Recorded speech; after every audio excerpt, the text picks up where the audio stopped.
पक्षाच्या वतीने मनापासून शुभेच्छा. हा कार्यक्रम आपल्या प्रचाराच्या दृष्टीने आम्ही संजू बाबांनी सगळ्यांनी आमदारांनी काही निर्णय घेतले होते. हे तालुक्याच्या गटातल्या प्रमुख ठिकाणी जाऊन भूमिपूजन संजू बाबांनी आमदारांनी करावे आणि संध्याकाळी प्रमुख ठिकाणी आपलं त्या गटापुरतं आपल्या तालुक्यापुरतं झालेल्या विकासाची पावती मारण्यासाठी गटातले सर्व प्रमुख कार्यकर्ते सगळी गावात बोलावी असा दौरा आखण्यात आला आणि त्या दौऱ्याला एक भाग म्हणून बापूसाहेबांचा वाढदिवस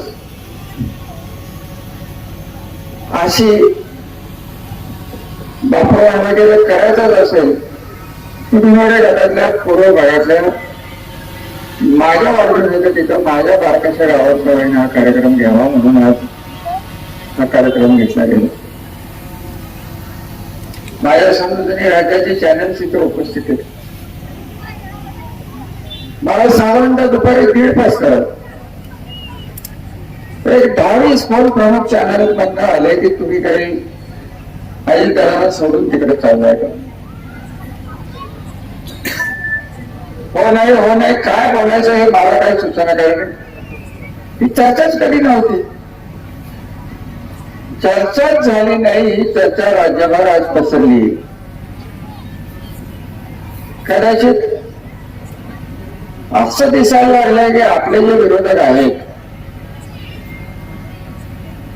त्यांनीच मुद्दामी बातमी दिली असेल की रामराजांची पॅच जाते तिकडे तुतारीकडं तर आपल्याला इथं कमळावर उभा राहता येईल असं तर नसेल.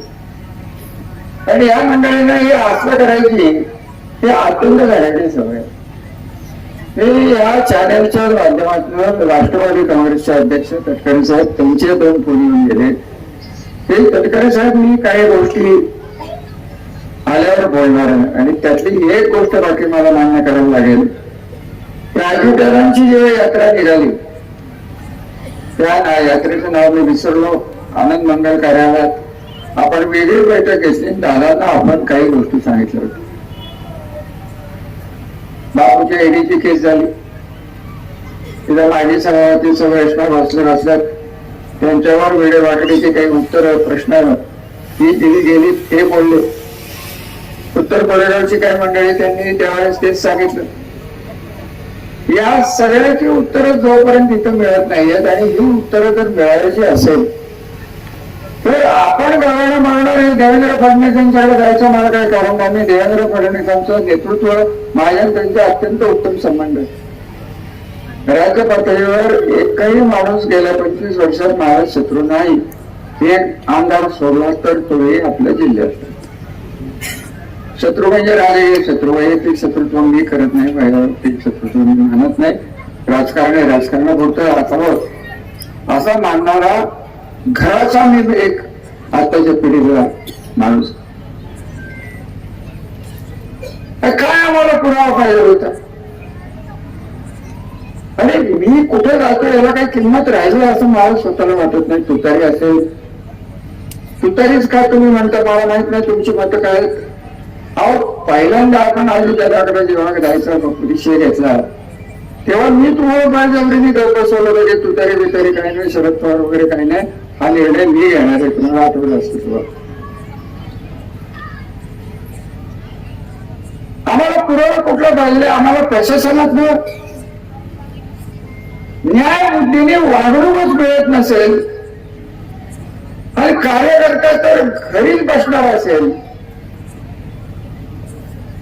कार्यकर्त्याचे कुठले नाजूक अडचणीचे प्रश्न आहेत याचा फायदा घेऊन आमच्या कार्यकर्त्यांना फोडण्याचा प्रयत्न जर होणार असेल आणि त्यात भारतीय जनता पार्टी सारख्या अत्युच्च पार्टीने आपल्या राज्याचा अध्यक्ष तिथं पाठवून त्यांनाच प्रत्यय द्यावा आणि हे अपमान आम्ही सहन करावेत आणि त्यांचा सत्कार राज्यावर जर होणार असेल आणि त्यांच्या सत्काराला तुमच्या पूर्वभागातले एक शहाणं नेतृत्व हार घालायला गेलं होतं, हे मला लक्षात.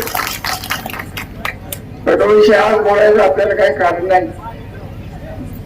तर आम्ही उत्तर काय द्यायची, आणि घरी बसलेल्या कार्यकर्त्यांचा रिकामा नेता म्हणून अजित दादाच्या पार्टीत गेलं काय, आणि अजून कम्युनिस्ट झालं काय, आणि राष्ट्रपत गेलं काय, त्याच्या मागे कार्यकर्तेच राहिले नाही.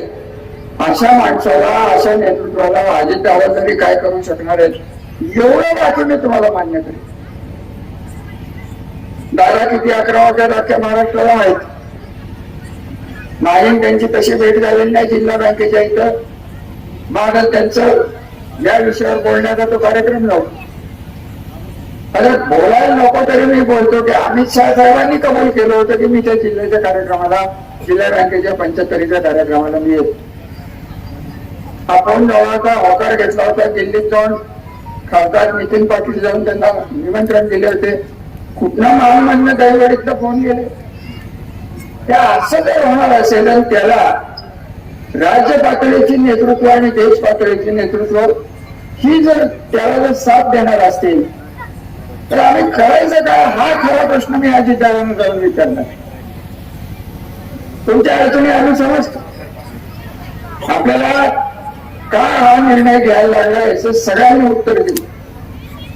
पवार साहेबांच्या एवढ्या अजितदादांनी मला 95ला मदत केली, पण आपल्याला विकासाला दिल्लीतनं जी ताकद मिळालेली आहे, आपल्या कारखान्याचे प्रश्न असतात, निरादेवगडचे प्रश्न असतात, बलकवडीचे प्रश्न असतात. संबंध पश्चिम महाराष्ट्राच्या 75% विश्वासार्थीचे काही जे धरणात मायनर इरिगेशन पासून होती, तेव्हा पवार साहेबांनी तत्कालीन बंगालचे जलसंपदा मंत्री, त्यांचं नाव नेमकं विसरलो, ते वाढले, ते त्यांचे मित्र होते, त्यांनी बोलवून सांगितलं. ते काही दिवसात सह्याद्री गेस्ट हाऊसला आलं. त्यांनी मान्य करून टाकलं की आंध्र प्रदेश आणि कर्नाटक काय म्हणेल त्याची परवा नाही, रितसर प्रमाणे तुम्हाला परवानगी मिळेल. ही सगळी पाटणची धरणं त्याच, उरमडीचं धरण त्याच, राहिला निरादे वगैरे राहिलं, आणि ते 50% विश्वासार्थ होतं. तर तो पाणी कुठे वाया जातो. आपण ज्या गावात बसलोय ते वीरचं पाणी, निरादेवचं पाणी वीरमध्ये येऊन तुम्हीच लोक गेले 15 वर्ष वापरतोय की नाही एवढं पाणी. आज तुमचंच पाणी काढलं जात आहे, आणि निरादेवचं पाणी पैठणला आणि बाळशिरसला खंडाळला मिळणार आहे. आणि हे शहाणा म्हणतोय की ते सांगोल्याला जा, आणि आपण काहीच बोलायचं नाही. आपल्या नेतृत्वाने एवढं काहीच सांगायचं नाही. अरे असं जर असेल, वैयक्तिक माझे मान अपमान मी कधी मानलेले नाहीत.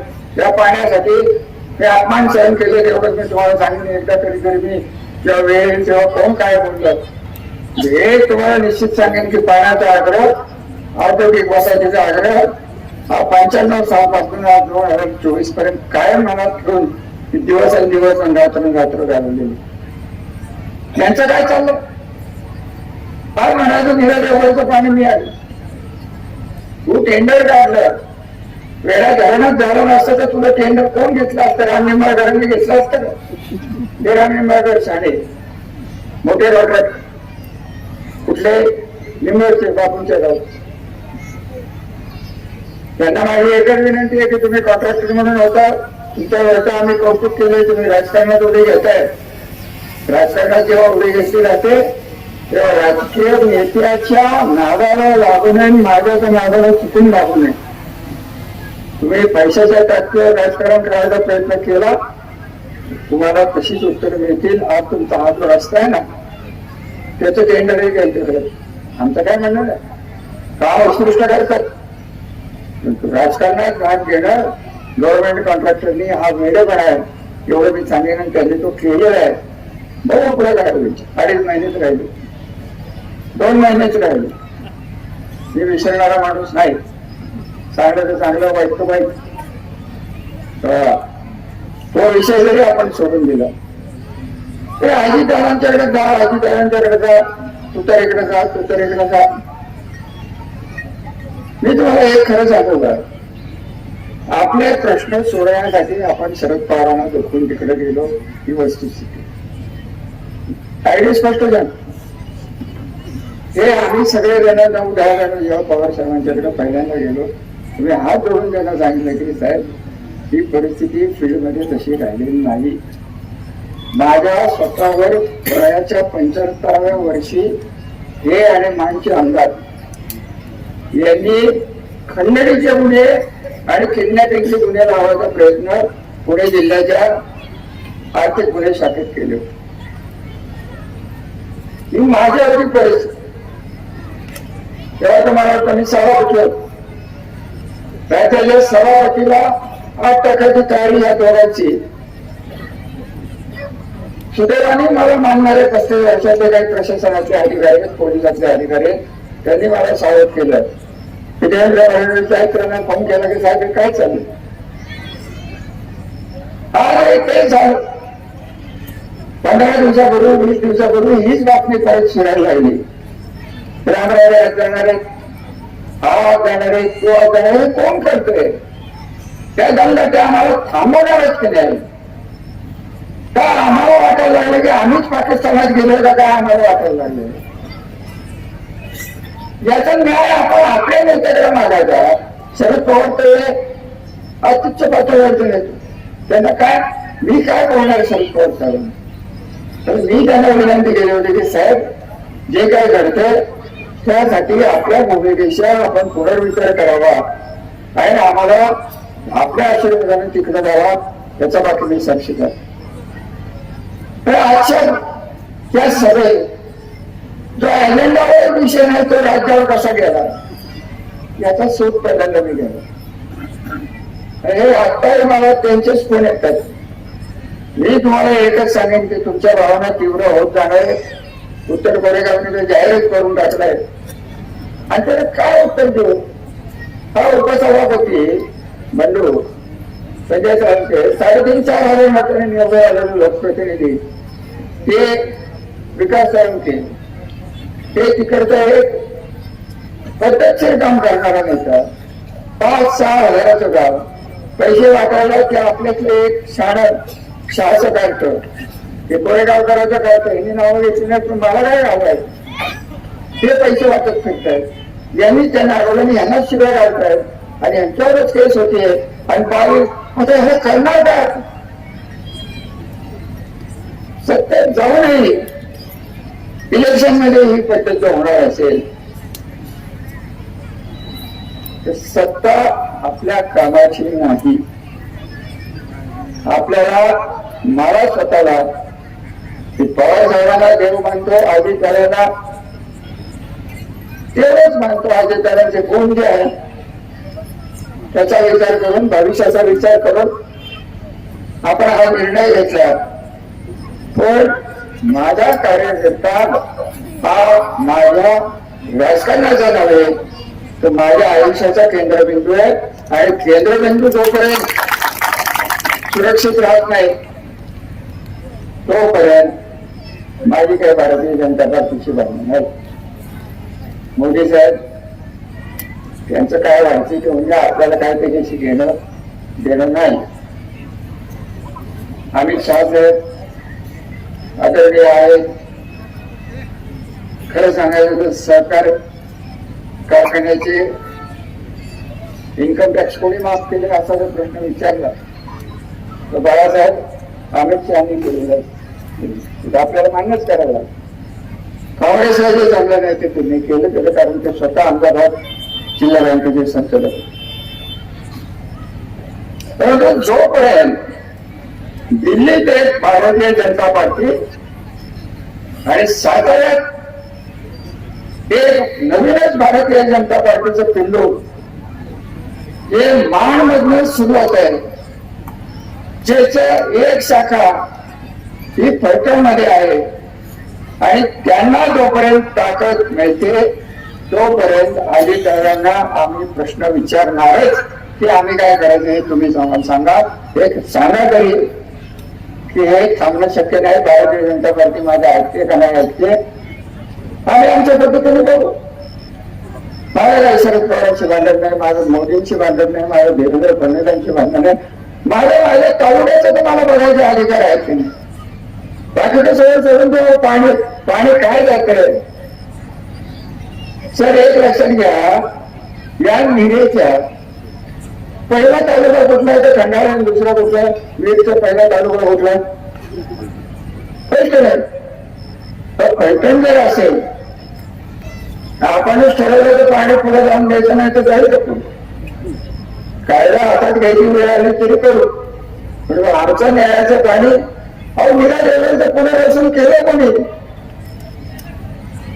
माळशिरसनी केलं नाही, सांगोल्याने केलं नाही, खंडाळा पैठणी 700 लोकांचं पुनर्वसन केलं, फुकटात जमिनी गेल्या आणि विकत घ्यायला हे यांचं सागर फुकटचं विकत घ्या तुमचं अभंग ते नवीनच केलं तिथं तयार झालं. कुठपर्यंत सामना करायचा हवा. आपली काय राष्ट्रीय पक्षाची भांडण करण्याची महत्वाकांक्षा नाही आणि दिल्लीत जाऊन काय फार मोठं गाजवायचं असंही माझं वय राहिलेलं नाही. परंतु जे काय केलंय, जे पाणी असेल, शिक्षण असेल, रस्ते असतील, लाख भानगडी केले, एक संस्कृती केली. पैठण तालुक्यात जो तालुका अख्ख्या राज्यात गटबाजीसाठी प्रसिद्ध होता, तत्कालीन पवार साहेब जेव्हा भेटायचे तेव्हा नेहमी म्हणायचे, तिथे पवार साहेबांनी भाषण केले की पैठण तालुक्यात एका रात्रीत काय होईल काय सांगतात नाही, असं या तालुक्याचं चित्र जुना विसरलो. राजकारण करताना विकास जवळ ठेवला, सत्ता मिळत गेली, कारखाने सुधारले. आज 5-6 लाखाचा ऊस आज 20 लाख टनावर ऊस केलाय. यांचा स्वतःचा खासदाराचा कारखाना कोणाच्या पाण्यावर आलाय. कोकणाला ज्वारी बाजरी होत नाही, तिथे एक कारखाना चालत नाही, इतकं शाळा आहे. ते काय होतंय, जरा उंच असल्यामुळे मला वाटत नाही त्याच्या मेंदूपर्यंत हृदयात रक्त जात गेलं आणि मेंदूत रक्त गेलं नाही तर आपण काय म्हणतो लोकांना पिसाळलेलं, ते लहानपणापासून पिसाळलेलं आहे, ते पिसाळणार होते. आता त्याला सत्तेची साथ काय बोलायचं. मला काय काय वाटतं, भारतीय जनता पार्टीचं मला फार मोठं कौतुक वाटतं की ज्या माणसाला आत टाकायला त्याला खासदारकीच्या पहिल्या यादीत त्यांनी डिक्लेअर करून टाकलं. म्हणजे आता समजायचं काय, असं सांगून टाकावं आम्हाला की बाबा इथं सर्वश्रेष्ठ नाईक निंबाळकर हे रणजित नाईक निंबाळकर आहेत, त्यांच्या पुढे कोणाचं काही चालणार नाही. SP त्यांच्या समोर वाकणार, इन्स्पेक्टर तर ते समोर आले तर त्यांना जुलाबच लागतात. ढोले पाटील कोण आणलाय प्रांत, त्यालाही जुलाब लागतात. तहसीलदारांनी कशाचे आपण कामच करायचं सोडून आपल्याला काय करायचं ते आपण करू, त्याला आम्हाला सांगून द्यायला.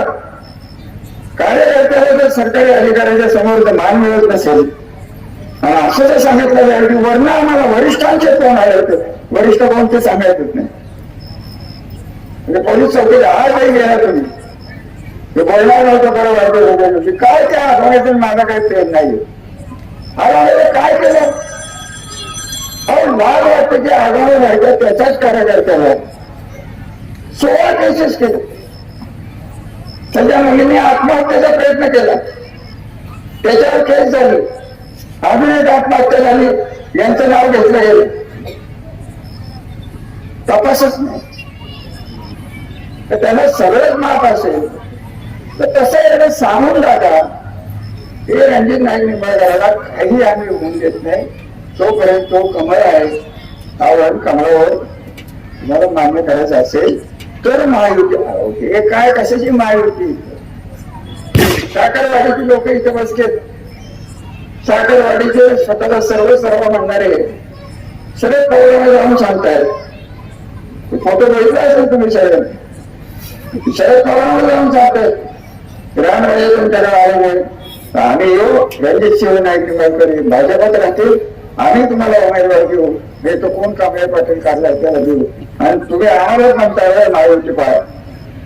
महायुतीचं धर्म त्यांनी सांगावं. मी जसं देवेंद्र फडणवीस साहेबांच्या समोर राजकारण्यांच्या समोर सांगितलं की त्याचा प्रचार आम्हाला जमणार नाही, मी त्याच्या स्टेजवर येऊ शकत नाही, मला माफ करा, मी गरीब असेल. त्याने एकदा सांगून टाकावं, मग बघू काय होतं. हे सगळे प्रश्न खटके वस्तीत बसून आपल्याला सोडवता येणार नाही. तुमच्या भावना तीव्र होत चाललेल्या आहेत. मी 30 वर्षात पहिल्यांदा बघतोय की मी म्हणतो ते विचारपूर्वक तुम्ही कधीच मान्य केलं नाही, भावनेने तुम्ही मान्य केलेलं आहे की रामराजांच्यावर विश्वास आहे हा की तो निर्णय घेतील, हा माझ्या भल्यासाठी होईल. हे सर्वसामान्य कार्यकर्त्याला पटत होतं. आज मला तुम्ही सांगताय की तू त्याकडे का, हा मोठा ऐतिहासिक क्षण फलटण तालुक्याच्या राजकारणात आलेला आहे. आणि कार्यकर्त्यांनी जेव्हा जे सांगितलेलं असतं ते नेत्याच्या कानावर घालणार आणि योग्य तो निर्णय घेणार, एवढं बाकी मी तुम्हाला या निमित्ताने सांगू इच्छितो. आज बऱ्याच चॅनलचे निराशच झाले असतात. सगळे याच्यात कोण किती बसले मला माहिती. माझ्या महाराष्ट्रात हे तर चॅनलवर नाही दिसत नाही. मला ते कसला माझा कट्टा असतो त्याच्यावर सभापती आल्यापासून बोलवतात. म्हटलं नको बाबा, माझा कट्टा आपलं पैठण कट्टा नको, तुमचा कट्टा आम्हाला काय करायचं, कट्टा नको, पत्ता नको, काय करू नका, फक्त पैठण तालुक्याला पत्ता लावून द्या, एवढं बाकी निश्चित. मग ते रणजित नाईकमुळे हा क्षण तुमच्या लक्षात येतो. 30 वर्ष खपून आपण तालुक्याचं पूर्ण वैभव आणलं आणि ह्या माणसाच्या हातात जर आपण दिलं काय होईल तुमच्या प्रत्येकाचा आनंद होईल. प्रत्येकाचा ऑलरेडी 3 जण आहेतच. एक सूर्यवाडीला आरवणे नंबर 2, एक विलासराव नंबर 3 आणि चौथा सोमंत येतात. 4 आरवणे, 1 2 3 4 ओळीनी आहेत. तुम्हाला रांगेत जायचं असेल तर कुठल्याही मराठीकडे, मला काय करायचं, मला मोकळं करा. तुम्हाला निर्णय मागायला लागेल. तुम्हीच एकदा मला सांगून रामराजे तुमच्या बरोबरीचा आणि तुमचं विकासाचा नेता त्याचा मला कंटाळा आला. 30 वर्ष आम्ही तुमचं ऐकलं. आता आम्हाला नाही मला बदलायचं आहे, कारण तो दिसायला फार भेटला आहे, त्याची अभाव सुरू केला लागतात. अहो त्याच्या अनुभवाने 67 साली इतकं ते विचित्र राजकीय नेता बसले तिथं. शहरांच्या इलेक्शन मध्ये तिकीट दिलं नाही म्हणून जे फलटण तालुक्यात बंद झालं तर निळकंठराव नाईक निंबाळकरांना 6 वर्ष शिक्षा झालेली. त्यांचं आमचं पतन होतं. पण तू घर म्हणून जेव्हा एखादं होतं तेव्हा निळकंठराव झाले आमच्या बरोबर राहिलेले एवढे अक्कल झाले त्याला नादाला लागतं ते तिकडे कुठे गेलं जातात चाललं. अहो 6 आमदारांचा खासदार हा त्यांचा बॉस, त्या मानच्या आमदाराचं पिशवी घेऊन भाऊ काय झालं, काय करू रामराजे आता बोलले. आपल्या कॅनॉल कमिटीवर जयकुमार मेंबर होते हे माहिती का तुम्हाला? एका पत्रकाराने लिहिलं होते. एक विश्वास बसले होते ते तर काही नाही विचारलं काय तुम्ही म्हणला पण तेव्हा आता पण माझ्या घरी काही माणसं जन्माला येतात. ते विश्वास बसले काम करून जन्माला आले.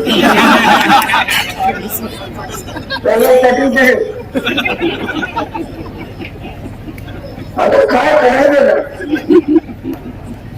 आता कशाचं चांगलं माहिती.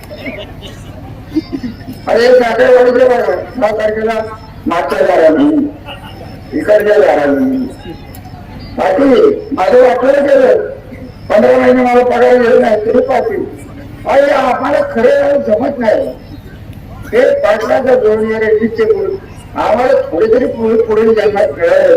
ते काय न करता मत कशी घ्यावी त्याचं या दोघांची काय केलंय काय बोलण्यापलीकडे काय करू शकत नाही.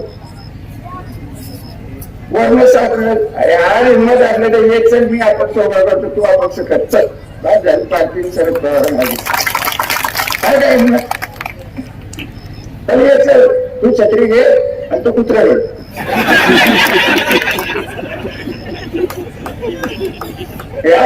बघी ना आणि सेनापती कोण तर माहिती होतं ते काळ अख्ख्या बिल्डर लोकांना तिने ब्लॅकमेल केली. 400 केसेस पैठण शहरात काय विकासाचं काम 308 नावाचं कलम आहे. ते कलेक्टरकडे गेले की ते कामच चालतं. किती सांगू त्यांचं काय सांगू राज्याला की आमचं दुर्गाला की बाळा आमच्याकडे जन्माला आली आमच्या घराण्यातून जन्माला आली आणि आमच्या दुरावर बसली. अरे त्यांचं जर करायचं म्हणलं कसं कार्यकारी करायचं. तुम्हाला एक मी या निमित्ताने सरळ सांगतो मी सासवडला हेच बोललो 85 झाली. पाटलाचं मी सांगितलं होतं, पाटला तुम्ही करताय ज्या पद्धतीने कारखाना चालवलाय, कारखान्याचा उपयोग राजकारणात केला गेला तर याचं जिवंत उदाहरण श्रीराम कारखाना आहे. तुम्ही ते करू नका. त्यांनी तेच केलं. तेव्हापासून मी सांगत होतो की पाटलाचा फुगा फुटणार आहे. माझी काळीची इच्छा नाही की पाटलाच्या इष्टिकेवर काही परिणाम हवे. त्यांनी त्याच्या हाताने उद्योग करून घेतले. मला बोलायला लागतं. काय लागलं तर काय केलं, इतर रेशमा बसली. त्यांच्या वडिलांचं कर्ज पाटलांनी फेडायच्या ऐवजी यांना फेडायला लागलं. त्यांच्या मागे हे तोडून लागलं आणि परत म्हणायचं काय, माझ्या कुठं काय करणार, बरबाद झालं. बरबाद स्वतःच्या हाताने झाला. कुठल्या साऱ्या माणसांनी व्यापाऱ्यांच्या वेळेला पैसे घेऊन कारखाना चालवले. त्यांनी चालवलं. अहो काय काय दाखल कारखान्याचं सांगू. गोरवणला बाहेर शिक्का असतो प्लेटचा, बजरंगाना तिथं साखर शिक्का. आत व्यापारी आला बघायला की समोर त्याची थप्पी आणि मागं मोकळं. ही पद्धत मोकळच माग म्हणजे पोटीच नाही. ती पद्धत पाठवली आणि व्यापारी विषयाने काय केलं आमच्या कारवाचं मदन कारवाचं घर जाळून टाकलं. अरविंद भाई तुमचीच शेजारी आहेत. त्याला तरी शांतपणा सांगायचं तुम्ही त्यांना की नका करू यांच्या मागवला. अहो किती बोलण्यात येणार लोकांची, कशाला आपण गटाला दाद करायचं. ते तुम्हाला एक शब्द माझ्या विचारली थांबवलं. मी अधिकाऱ्यांना सरळ सांगणार आहे. अधिकाऱ्या त्याच्यावर योग्य तो निर्णय देतील.